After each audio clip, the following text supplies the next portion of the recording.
actually we have talked about the most important features related with the grinding wheel, which affect its performance, especially in terms of the metal removal rate and surface finish. And those features were there in form of abrasive, grit, grade, structure, and the bond. And how do we designate a grinding wheel? That also we have seen. Okay, so today I will start with the little detailing of the bonding materials which are used and what are their capabilities, and thereafter we will go to the other technical aspects related to the wheel, like grinding ratio, uh, and what are the corrections and the improvements needed in a grinding wheel to retain the performance, apart from the material removal aspects of the grinding wheel. Okay, and if the time permits, then we'll go for our surface grinding, little more details, and the cylindrical grinding, centerless grinding, etc. Okay, so starting with the bonding materials, I have talked yesterday a little bit about. I gave you the names, like what are the requirements of the bonding material. It should hold the size and shape, structural integrity. It should hold the abrasive. It should resist the heat. So those are the properties desired in a bonding material. But since there are multiple bonding materials, so each will offer you the different kind of the response or performance. So say in case of the most common one is the vitrified bond. Okay, vitrified bond represented by the letter V. This is actually very strong and very rigid also. Okay, so the strong and rigid means its toughness will be low, because hardness and strength both will go together and toughness will come down. So because of this, it finds like the low toughness, right? So because of the low toughness, it cannot resist the impact conditions, like you are bringing suddenly the workpiece under the grinding wheel, which is rotating at a high speed, so it may lead to the catastrophic fracture of the wheel. So this is the problem with the vitrified bond. Otherwise, this is strong. You can rotate it at quite high speed, and you can give the deeper cuts. So at the same time, another good feature of the vitrified bond is it is very good resistant to the heat. So heat, water, and acid resistance. So these are actually may be used in as a cutting fluids, no? So just for cooling purposes.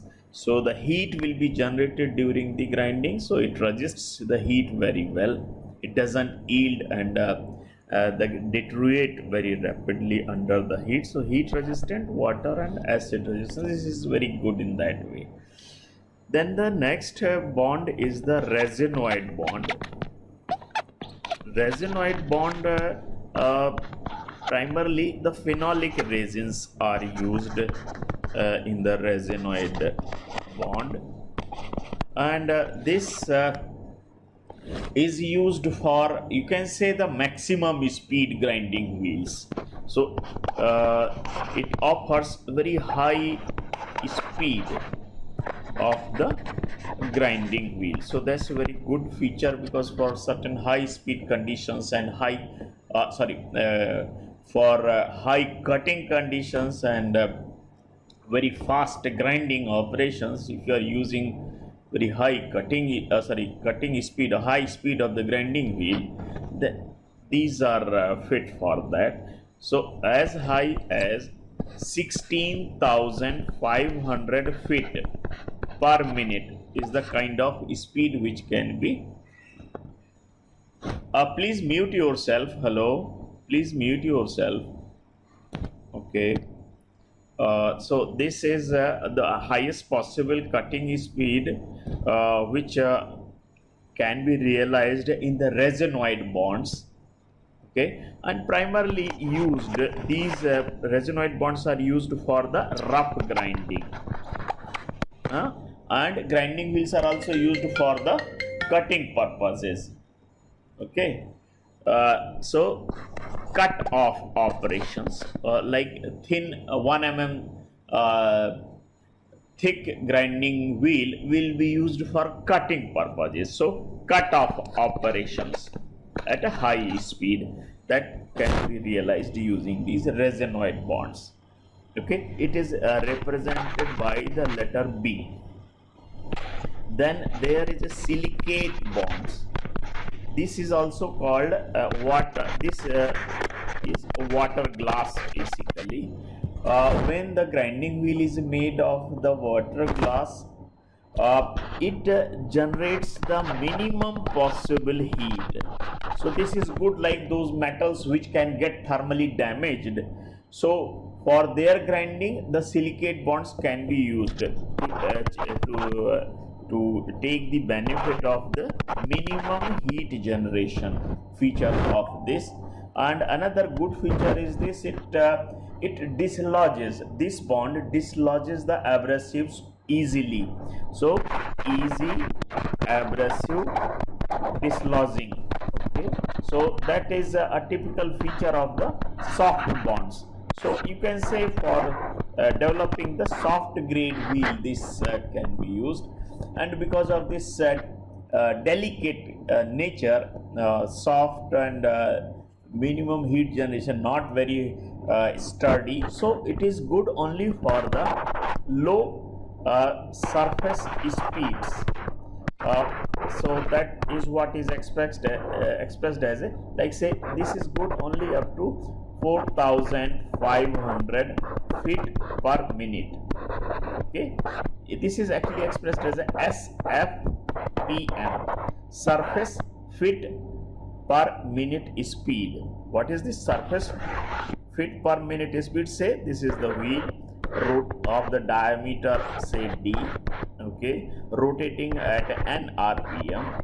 So we will be expressing that the surface speed of the grinding wheel will be pi dn. This is how it is. So the periphery of the grinding wheel, because, and this is true for the peripheral grinding, not the face grinding. In case of the face grinding, this entire area will be working. In periphery grinding, only the periphery will be working. So in face grinding, the speed will keep on changing from center to the periphery. You know this, it is simple. D keep on changing, effective D for a particular location will keep on changing with the increase of distance from the center. So that is different. About this I talked yesterday.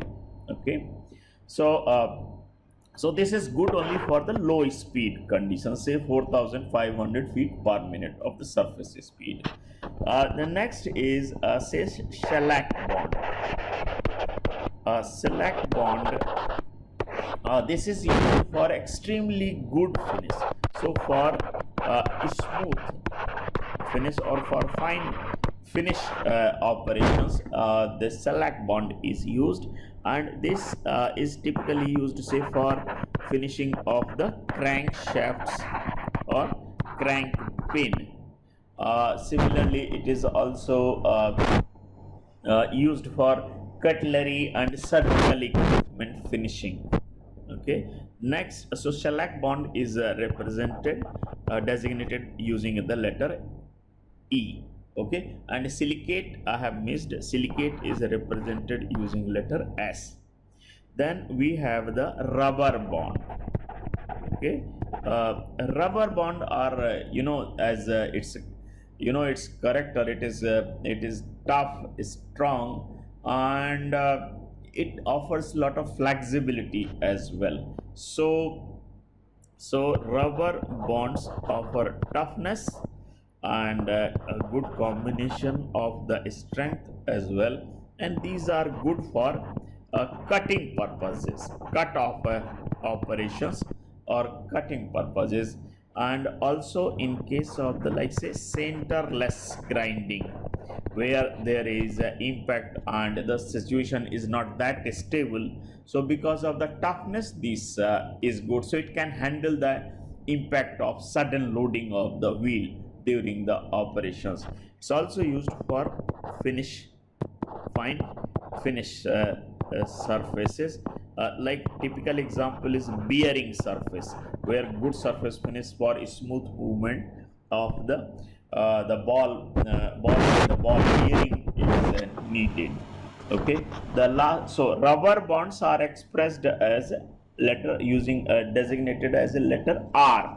Okay, so for the rubber bond it is designated using R. Then lastly we have the metals. Okay, so the metals are designated using letter A, and these are primarily used for holding the CBN, very hard material. Otherwise most of the bonds about which I have talked earlier, say they are used for holding the, you can say, alumina or silicon carbide. So the CBN and the diamond, these are held using the further better quality bonding and stronger materials. So like say CBN is held on the metal core. So like say the disc is of the steel, okay, disc of the wheel, and at the surface you have a layer of the like say the metal, like nickel. Okay, and in the nickel layer you have fitted in the using you can say the electroplating, these the cubic boron nitride abrasives. So this is the typical structure. Core is steel, surface layer is having the nickel, and in which the abrasives are fitted. Say, so the electroplating is normally done for this putting in the layer of the nickel kind of thing.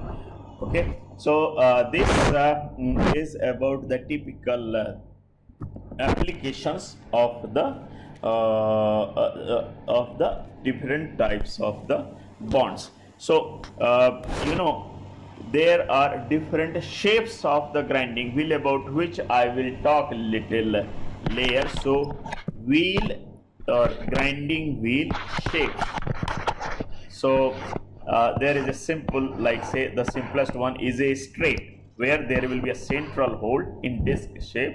Okay, and the periphery of the grinding wheel will be used. If you see this, it may look like in the top view like this, where the central hole will be used to fit in the arbor or axis, or is a shaft of the grinding shaft or axle will be used to mount the grinding wheel on the axle, and that on that one wheel will be rotated. So likewise there are number of variants. There is a cup shape, cylindrical shape, and so about that I will be talking a little later. Let us talk about the grinding ratio. Okay, what this term is and what is the significance of. So say this is the grinding wheel and it is working on the workpiece surface. Okay, now workpiece is usually hardened steels or cast iron or different types of the metals which need to be finished in, and the wheel is having lot of abrasives which are projecting.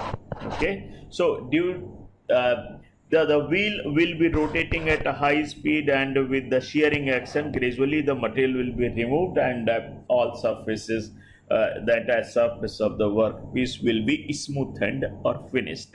So in process of grinding after a continued operation for long, what the phenomena that will be happening, like the fracture of the abrasives, this is one. So when, or dislodgement of the abrasive. So fracture is one, dislodgement is another, and the gradual wear, this is also called attrition of the abrasive. Say the abrasive is held firmly and is not getting dislodged, not getting fractured under the stresses, then it will wear out. That will be termed as attrition. In all these cases there will be loss of the material from the wheel. So wheel will be losing its own size and shape. This we can say wear of wheel, sorry, wear of wheel, okay, grinding wheel. So, and that will be primarily taken through these things like a wear or attrition of the abrasives and the bonding material as well, dislodgement of the abrasives and fracture of abrasives. But when the wheel is used continuously, the wear, the volume of the material lost from the grinding wheel itself, okay, grinding wheel itself, say capital V is the volume lost and G is for the grinding wheel, okay. So VG indicating the volume of the or the material from the grinding wheel is lost, volume of the material, volume of the grinding wheel material lost or worn out, it has wear out, okay. And in see, it has taken say 10 days to wear out by the VG, and in 10 days it would have removed a lot of material from the workpiece for finishing purposes. So volume of the material removed from workpiece, so that will be further larger, or amount of the material removed from the workpiece in course of the operation. So that is say VW, okay. So in 1 hour, say VW will have one value, say it is 200 mm cube, okay, and say in 1 hour the volume of the material lost from the grinding wheel is say 4 mm cube, because we don't expect that wheel will be wearing out at that high rate. So if the ratio of these two, VW by VG, so volume of the material removed from the workpiece in a unit time and volume of the material removed from the grinding wheel due to wearing phenomena, wearing features like fracture, dislodgement and the attrition because of these. So if this ratio is termed as the grinding ratio, okay, GR, it is commonly known as GR, grinding ratio. This grinding ratio, say in this case when the volume of the material removed from the workpiece is 200 mm cube, while at the same time during the same period of operation, you see during that this operation when the 200 volume of the mm cube of the material removed from the workpiece, during the same period say 4 mm cube of the material removed from the grinding wheel, so this ratio is say 50. So we always expect that the more the volume of the material from the workpiece is removed and lesser is the material is removed from the grinding wheel, so that it doesn't changes, it doesn't lose its shape and size rapidly, okay. So say in this case the grinding ratio is 50, so the GR will be showing the rate at which the gear grinding wheel will be wearing out. If the gear grinding ratio is 200, means the wheel is wearing out very slowly. If the grinding ratio is 10, means the grinding ratio is 10, means the wheel wear rate is very high, means the volume of the material removed from the workpiece is just 10 times of the wheel wear. So in some of the cases, like for softer wheels, when working with the harder materials, the wheel ratio will be high, gear ratio, grinding ratio will be high as compared, grinding ratio will be low. So let me explain this. Say in case of the hard wheels, the dislodgement will not be that fast if the abrasive is selected properly, so the wear and fracture of the abrasive will not be happening that fast, and as a result of this VG will be low. While in case of the soft and obviously hard wheels will be used with the soft materials, so volume of the material removed from the workpiece will be high, so VW will be large. So if this is the case, So VW is say 400 and VG is just 5. So your grinding wheel ratio will be 80. Okay. On the other hand, if we take just the reverse example, when the wheel is soft, okay, so wheel is soft means VG is high, okay, and the workpiece is hard, okay. So the workpiece will be removed at somewhat lower rate, so VW will be low. So if we go with this, this is the case of the hard wheel. You will be getting the grinding ratio 80, and with the soft wheels, okay, so wheel will be wearing at a much faster rate. So say here the volume of the material removed from the workpiece is say 50, and the volume of the material lost from the grinding wheel is say 10. So your wheel ratio will be just 5. Grinding ratio will be 5. So so what it indicates that in the later case, when the grinding ratio is low, wheel will be wearing at a much faster rate as compared to the other one. So it is always desired that the grinding ratio is high, so that it removes the material from the workpiece in larger volume, while lesser loss of the material from the grinding wheel takes place. Okay, so there are few diagrams which have been developed, will be indicating the way by which the gear ratio and the surface finish are affected by the surface speed or of the grinding wheel. The speed at which the surface speed of the grinding wheel, that as I have said, surface feet per minute, given by pi dn. D is the diameter of the wheel and n is the rotational speed in RPM. Okay, so say it is 2000, 4000, 6000 and 8000 is the say surface feet per minute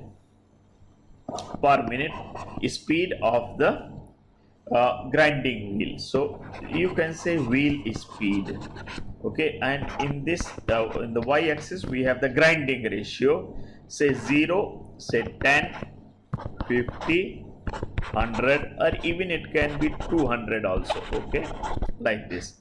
So how does it change? Say this side grinding ratio and other side we have the, like say, the roughness. So on the roughness I'll come little later. So let's say when the grinding ratio, when the speed of the grinding wheel is low, okay, it will be wearing at a faster rate. So here it will go like this. So you can see the GR increases. GR means GR improves with the wheel speed or the surface speed of the grinding wheel. So here this is one trend, and if you write on the other hand, when you work with the low speed, when you work with the low speed, okay, the GR is low, means the wheel will be wearing out fast. On the other hand, at the same time, if you see the variation in the surface roughness, RA, so here you can write like that, RA, say RA here, it is just for example I am writing 0.001, okay, say here 0.1, right? So here what you can see, this is the increasing RA in micrometer, RA in micrometer. So at low speed, RA is high, that is indicated by 0.1 RA, say micrometer, and it will be coming down significantly with the increase of the, but here it starts increasing again. Why? Because and the gear ratio also starts decreasing, because too high surface speed will be increasing the temperature, wheel will be may not be thermally stable, so the dislodgement, fracture and the faster wear mechanisms at very high temperature will start operating. Okay, so that will be reversing the trend of the RA as well. Otherwise, with the increase of the surface speed of the grinding, it will keep on, and RA will keep on decreasing and the GR will keep on increasing. So there is a limit. Certainly it will be good to work somewhere here where your GR is high and RA is low. Okay, so what are the factors that are important and that will be affecting the grinding ratio? So although I have already talked, the factors that will be affecting the dislodgement or fracture of the grinding wheel, fracture of the abrasives, all those will be affecting the grinding ratio. So factors affecting the GR, the grinding ratio, indirectly it is about the wear of wheel. Okay, so that will be happening through the fracture, attrition, that is wear, or it will be happening through the dislodgement. Okay, dislodgement. So these are three mechanisms which play here. So if you see again the grinding wheel properties, you will find all those, like starting with the abrasive, right? So if you have not selected the abrasive of the desired set of the properties, like choice of the grinding wheel is incorrect. Wherever the toughness is needed, wherever desired hardness is needed, wherever chemical inertness of the abrasive is needed, and if that is not there, so you can say the hardness, toughness, stability at high temperature, and the chemical inertness. If all these are not there, then certainly there will be fracture and there will be the wear out, attrition. Chemical inertness is not there, then there will be then there will be attrition, gradual wear at a much faster rate. So hardness, toughness, stability at elevated temperature, and the chemical inertness. These are the properties which are desired in abrasive while grinding a particular material. If it is not there, then wheel will wear out at a faster rate. Similarly, then there is a grit size. If the wheel is abrasive is of a small size, it will not be wearing rapidly, it will not be getting fractured easily, it will not be dislodged. Okay, but if the wheel abrasive size is large, then certainly there will be every tendency for getting fractured and getting removed. So the grit size will also be affecting the grinding ratio. Similarly, the grade. So grade, soft grade will be permitting the easy dislodgement, fire, and therefore faster removal of the abrasives from the grinding wheel. So your GR value will be coming down. Okay, GR value will be low because of the higher wear rate. Okay, so the soft, this will be offering the low GR, while the hard ones will be offering the high GR. Okay, so the grade certainly affects the GR, that's the grinding ratio value. Then there is the structure. Okay, so the closely packed the grinding wheel may not be getting dislodged easily. Closely packed, like this, large size, they will open. If they are closely packed, there is not much space for pores and for filling of the metals in this case. So in general, the closed structures will offer you the higher GR, while the open structures, it's just reverse. The closed structures will be offering you the low GR, while the open structures will be leading to the higher GR, because it will be permitting more space for the abrasives to get in. Okay, So that was about the abrasive, and then finally about the bond. You have already seen just now the capability of the different types of the bond, and if the suitable bond for a particular kind of operation is not selected, then it can lead to the catastrophic fracture of the wheel as a whole, or faster removal of the bonding material itself from the grinding wheel. So that in turn will be affecting the GR value. Okay, so that is about the grinding wheel. Apart from the these 4-5 factors, the parameters of the grinding are also important. Just now, as you have seen, the wheel and the workpiece speed. So you have just now seen that low speed is not good, high speed is good, but after reaching the maximum, again the GR starts decreasing. The same is true for the workpiece speed. It is expected that workpiece under the grinding wheel will be brought in slowly. If it is brought in suddenly, then there will be impact loading and possibility of the catastrophic fracture of the grinding wheel. That's one. Then use of the cutting fluid. Cutting fluids, as I said, they are to control the temperature rise during the grinding. Cutting fluid is invariably used so that it doesn't affect the grinding wheel adversely, and heat generation also doesn't affect the workpiece properties, and therefore cutting fluid and its type also affects the GR. Okay, then apart from that, there is the type of grinding.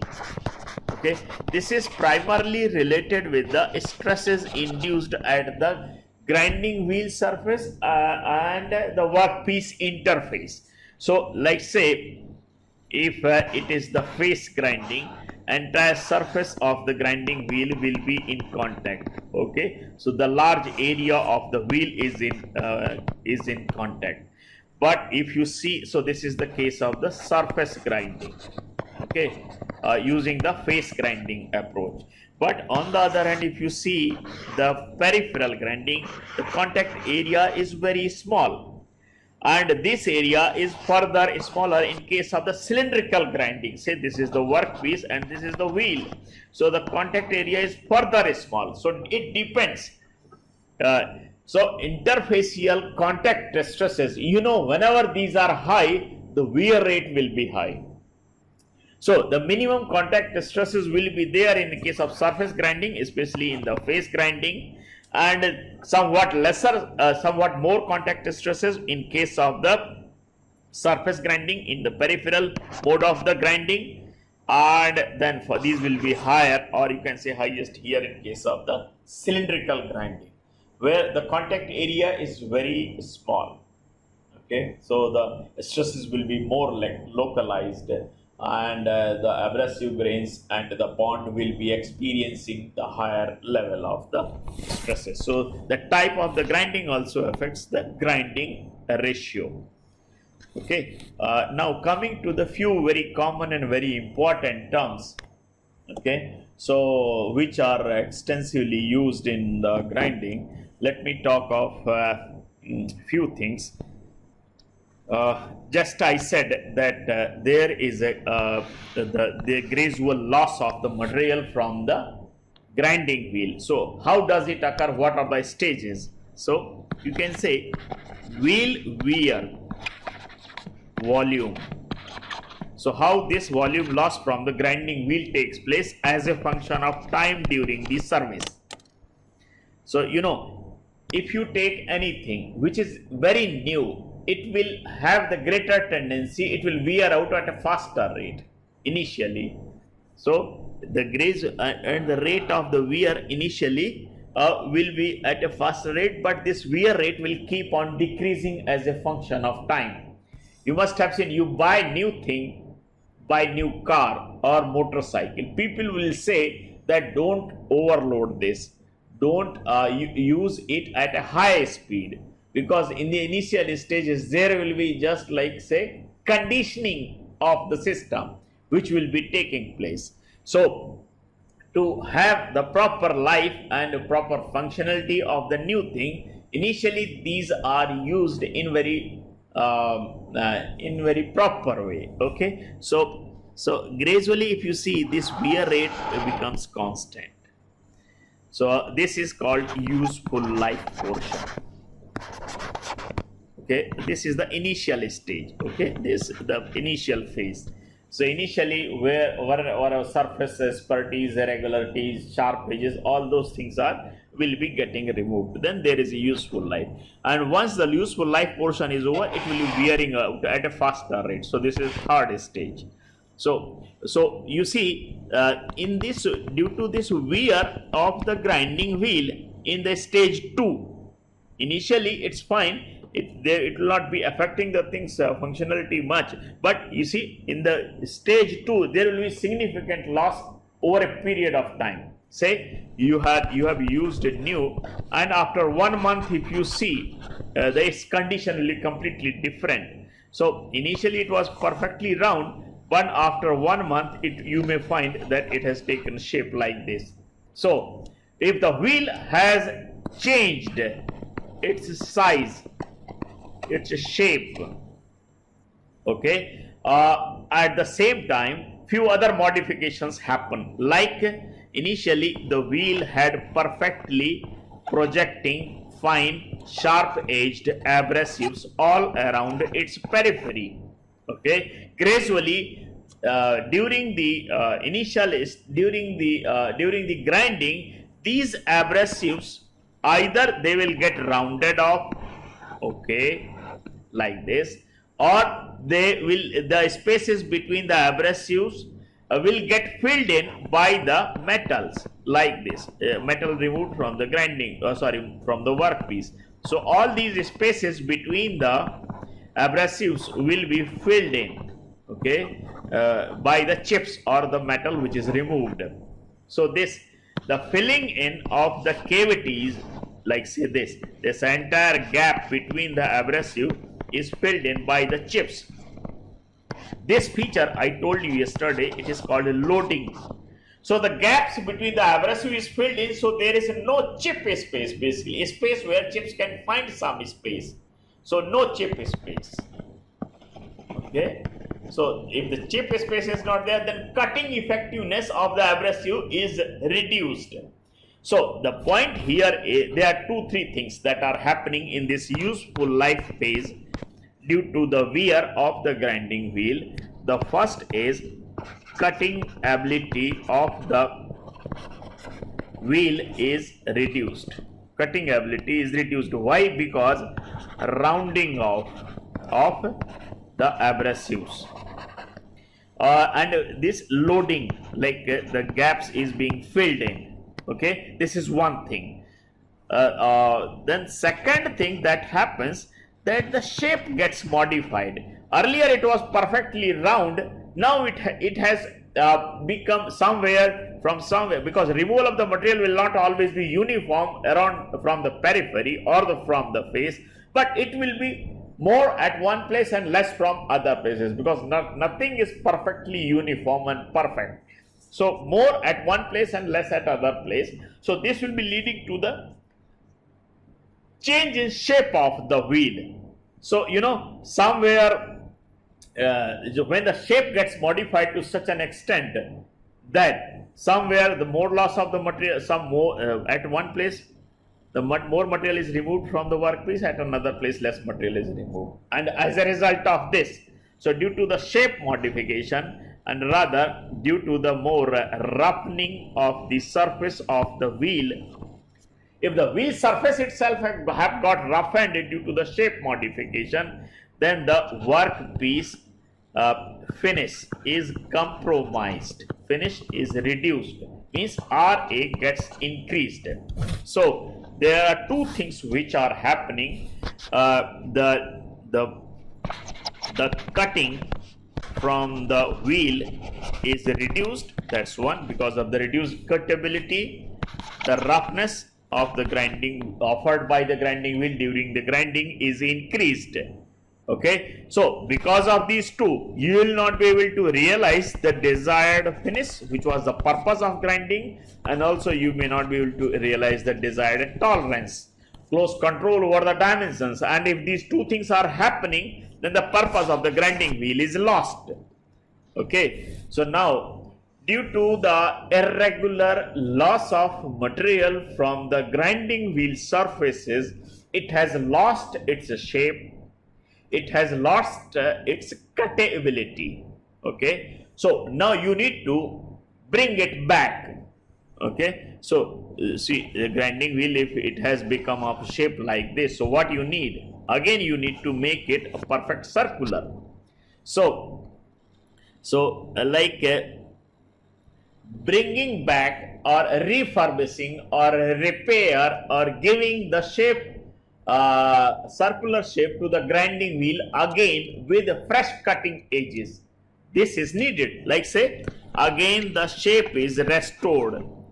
Okay, the shape restoration and abrasive cutting ability restoration, these are the two things which are needed so that it can work again.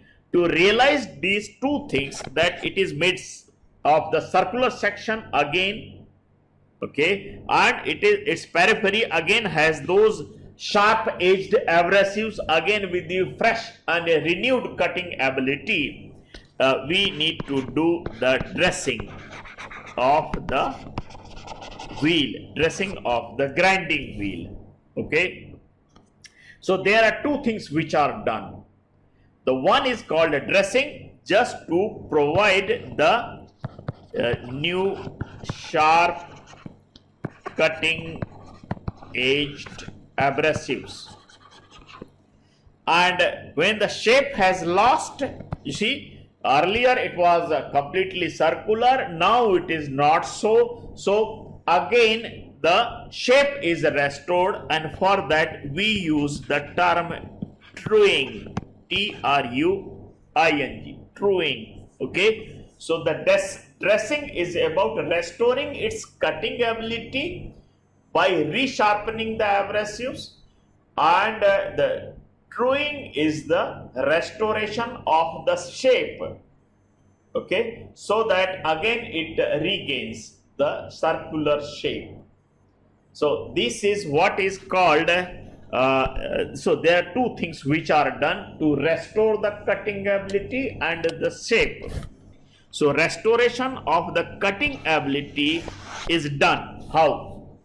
Say this is the smooth and regular shape, smooth and grinding wheel like this. Okay, so what we'll be doing, one star shape grinding, star shape diamond grinder, you see, having the diamond cutter, you can say like this.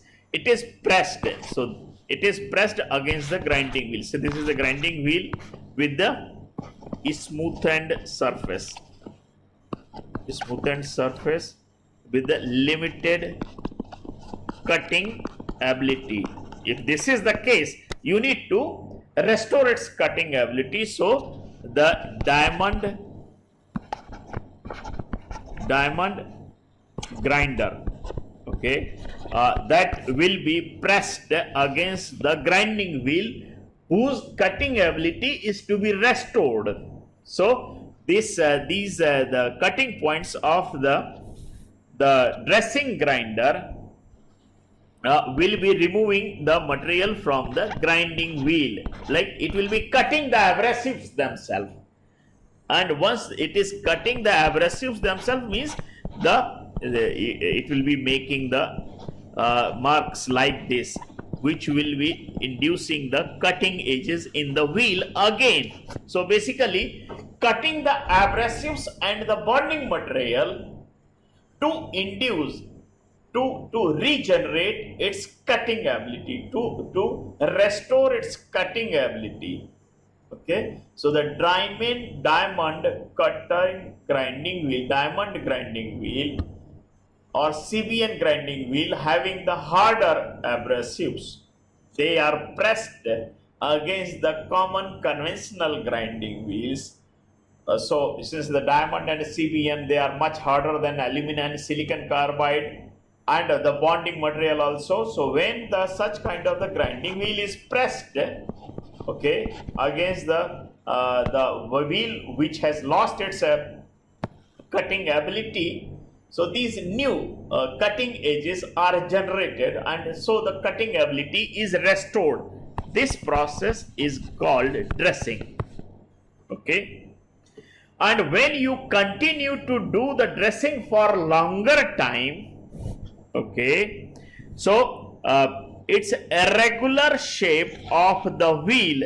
You see, this is completely irregular. You can say somewhere more material has lost, somewhere less material has lost, and it is rotated. So you will be pressing the diamond cutter against it, okay, like this. And diamond cutter will be removing all unwanted extra material, and so all this is the material which will be removed, and you will be getting again the perfect circular shape.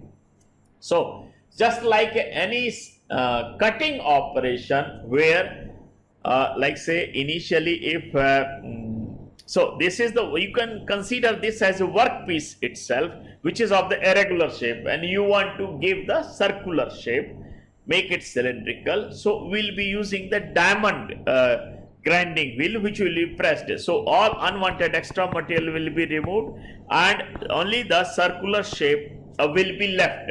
So the grinding wheel which has lost its shape, that will be restored through this approach, and that will be termed as truing. Okay, so this is another kind of cutting operation only just to restore the shape using the diamond grinders or CDN grinders, which can cut the things and restore the shape again.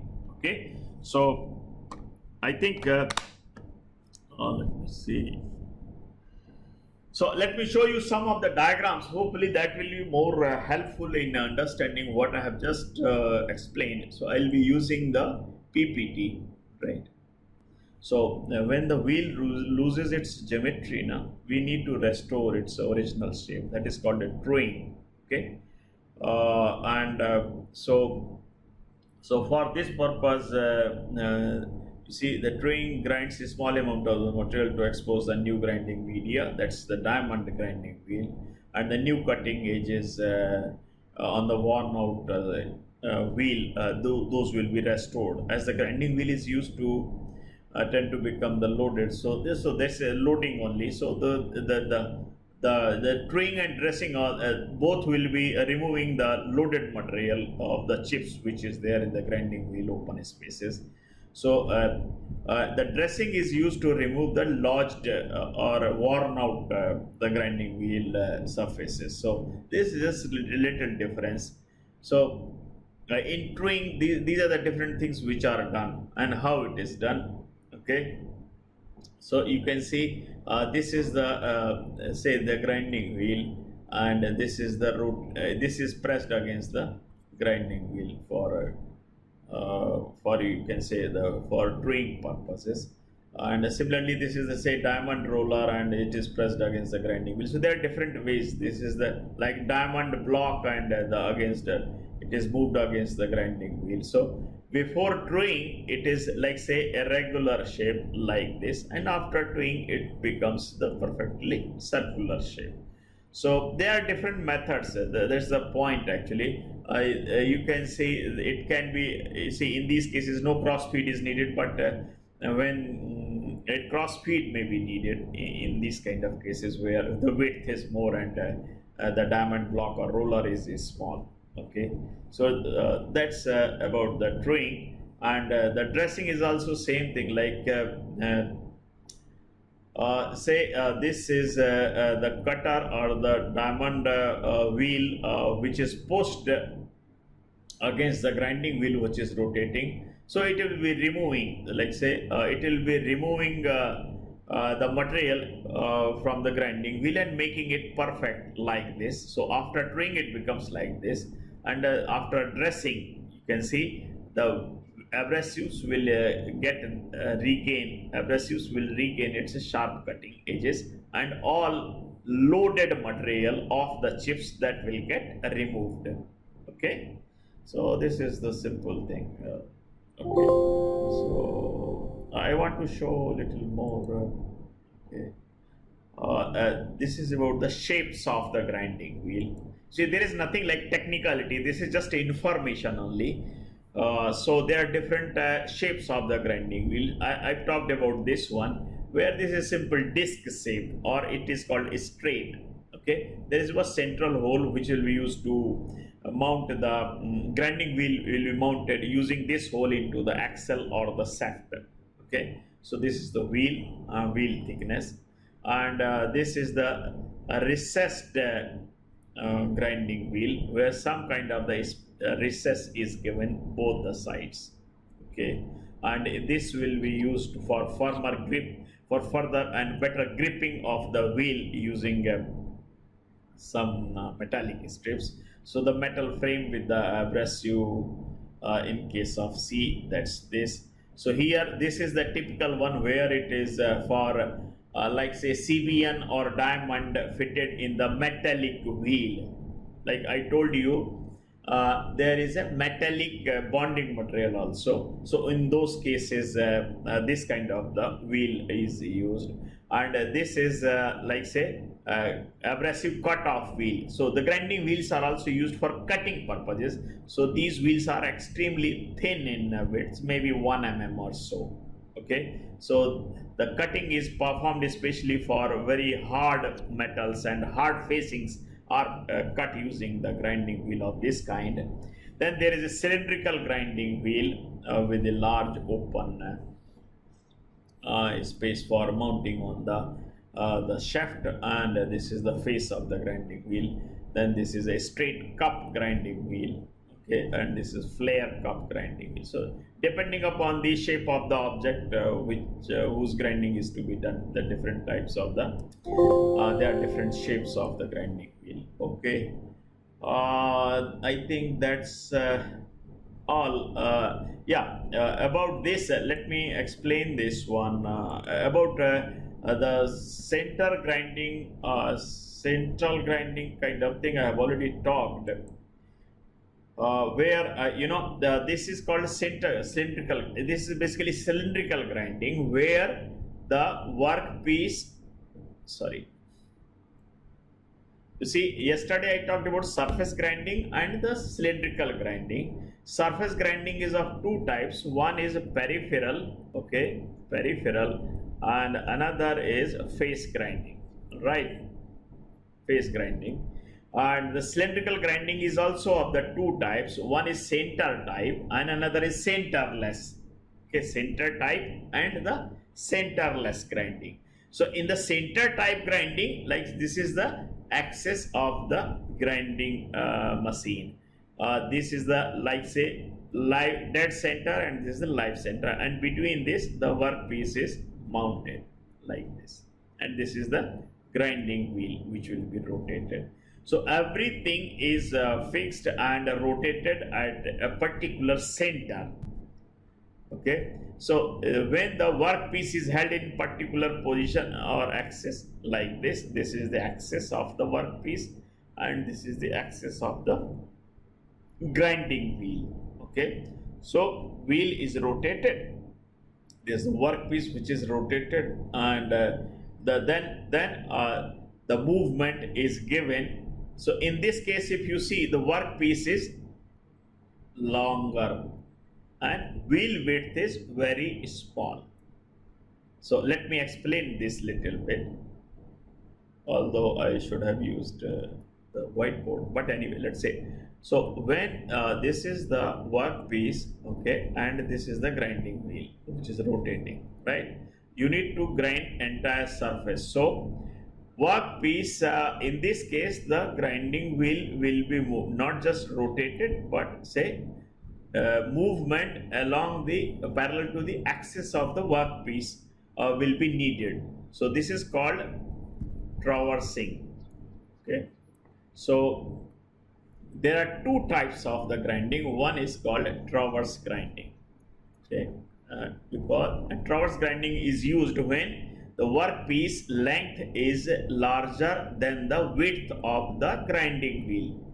Workpiece or the wheel is to be traversed or moved so that entire length of the workpiece can be covered, and this radial infeed is given using say this parameter. So by bringing this wheel or workpiece wheel close to in this configuration, it will be brought close to the workpiece. Okay, so this is one.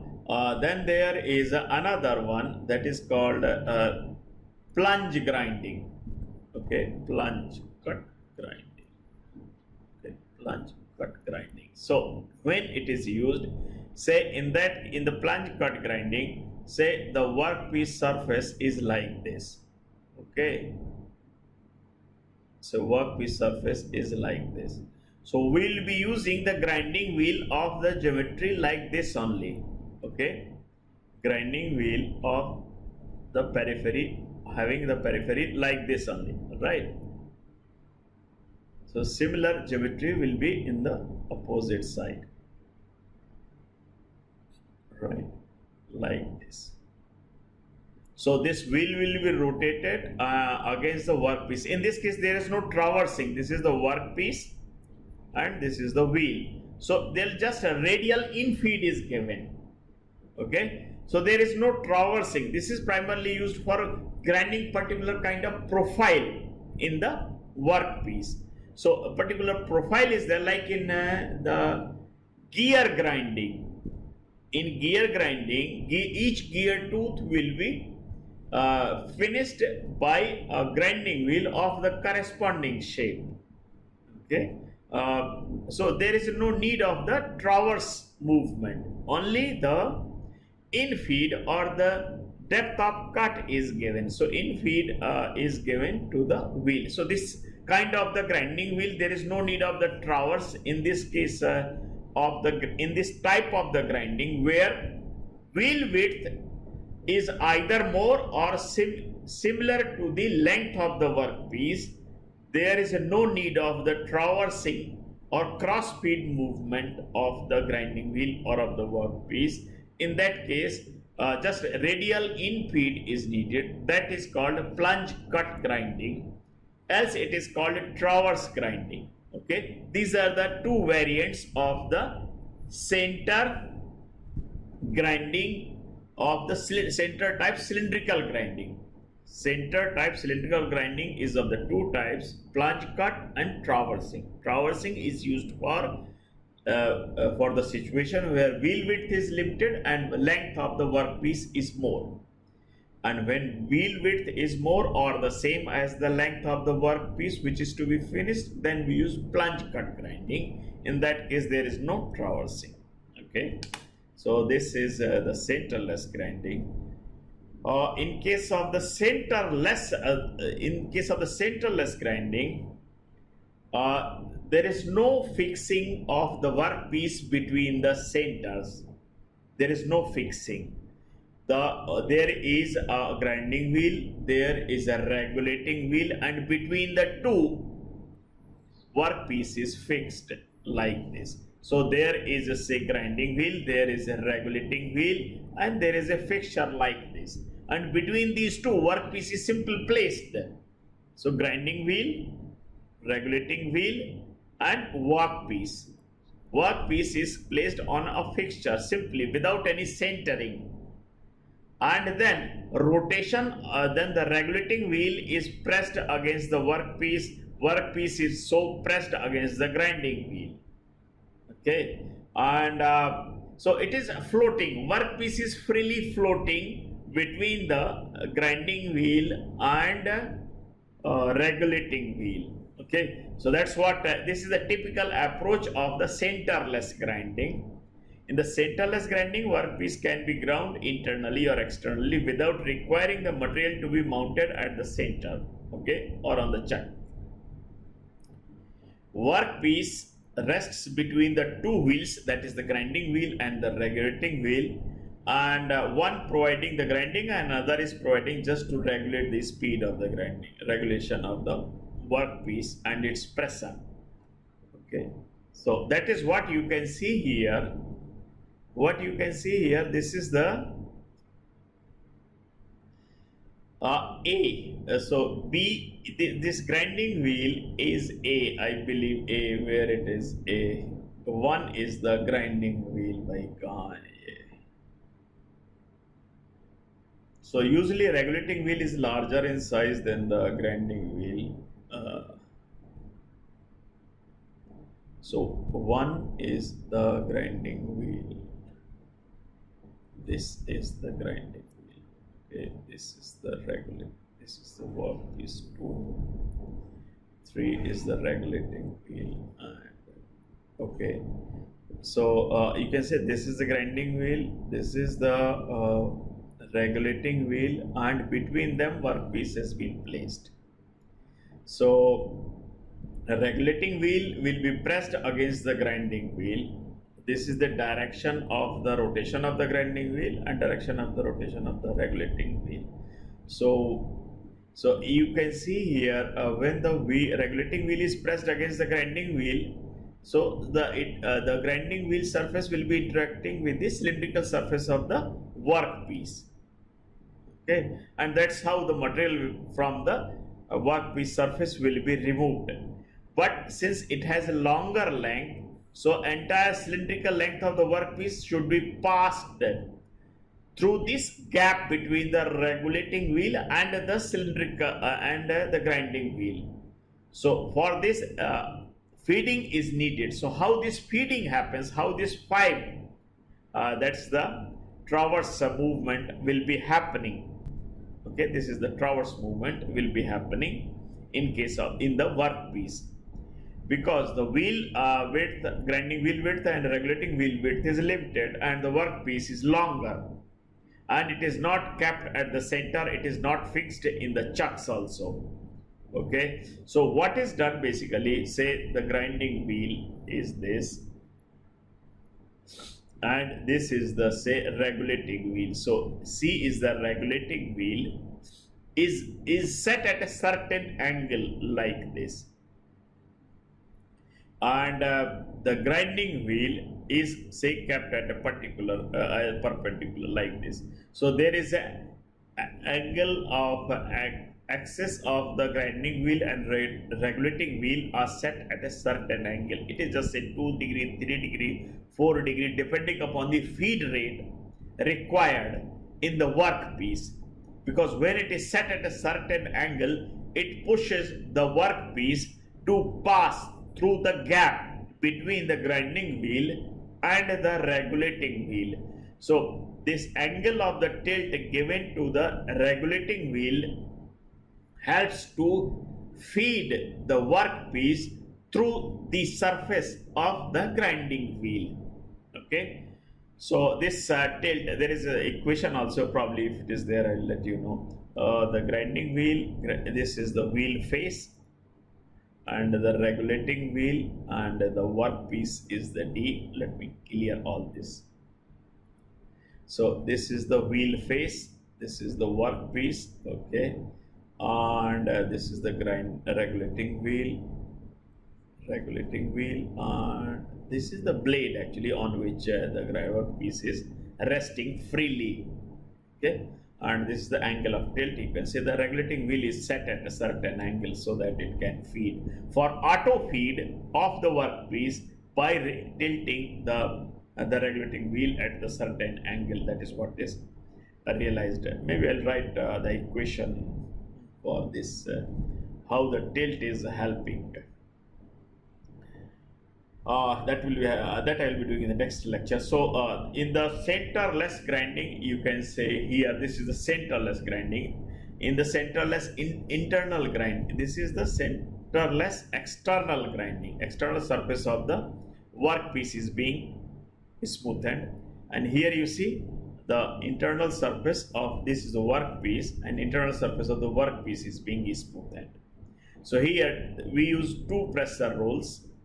This is the grinding, this is the regulating wheel, and this is the grinding wheel. Grinding wheel is inserted inside the workpiece, okay, and these are the 2 support rollers basically to support the workpiece, and this is the regulating wheel just to press the workpiece against the rotating grinding wheel. Okay, so support roller, it is from the bottom side, from the upper side pressure roller, so to retain the workpiece in a particular position. Regulating wheel to feed the workpiece through the grinding wheel, and this is the grinding wheel. This is the grinding wheel which will be working in the internal surface. Okay, so here in the internal centerless grinding workpiece is supported between the three rolls. One is the support roll, pressure roll, and the regulating wheel. Okay, and the surface is processed using the internally using the grinding wheel. So that's all about the centerless internal and external grinding. There is one equation. I will talk about that equation maybe in the next lecture. The relation between the rotation of the grinding wheel and tilt angle, rotation of the regulating wheel, that's RPM of the regulating wheel, and the tilt angle. These two will be governing the feed rate of the workpiece in case of the centerless grinding. So about that I will talk in the next lecture. So